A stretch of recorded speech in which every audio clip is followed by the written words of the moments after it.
جواد بھائی آپ کہاں رہ گئے تھے؟ اتنا ٹائم لگا دیا آنے میں. دیکھو تو صحیح ٹائم کیا ہو رہا ہے، کب سے انتظار کر رہا ہوں میں آپ کا.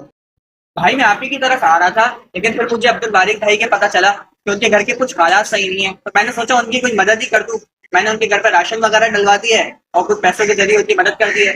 آپ کو تو پتہ ہی ہے ہم لوگوں کا، ہم لوگ لوگوں میں بانٹتے رہتے ہیں. جواد بھائی آپ سے ایک بات عرض کرنے کی، وہ بات یہ ہے کہ آپ نے جو نیکی کی اللہ کی رضا کے لیے کی، مگر آپ نے اپنی نیکی تو برباد کر دی. جواد بھائی دیکھیں، آپ نے جب یہ صدقہ دیا تو اللہ پاک کی رضا کے لیے دیا، مگر آپ نے یہ جو صدقہ دینے کے بعد ریا کرا، اس کا کیا؟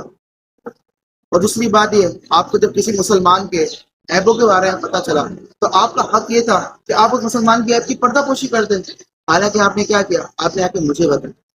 پھر دوسری بات، ہمارے پیارے نبی صلی اللہ علیہ وسلم کا فرمان ہے علی شان کہ جو کوئی شخص مسلمان کو صدقہ دے، صدقہ اس طرح دے کہ اگر ایک ہاتھ کو دے تو دوسرے ہاتھ کو پتہ نہ چلے. تو آپ کا اس فرمان پہ بھی عمل نہیں ہوا، تو پھر جواب بھائی بتایا چلا پھر آپ کی نیکی نیکی کیسے رہی؟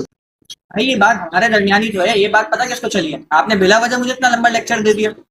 جواب دے خود ہی سوچے ذرا، جو بات دو ہوٹوں کے درمیان نہ رہی وہ چار ہوٹوں کے درمیان کہاں رہے گی؟ آج آپ نے مجھے بولا تو یقیناً کل آپ کسی اور کو بھی بولیں گے، پھر پرسوں کسی اور کو. یہ بیچارے مسلمان کی عزت کہاں کی عزت رہے گی؟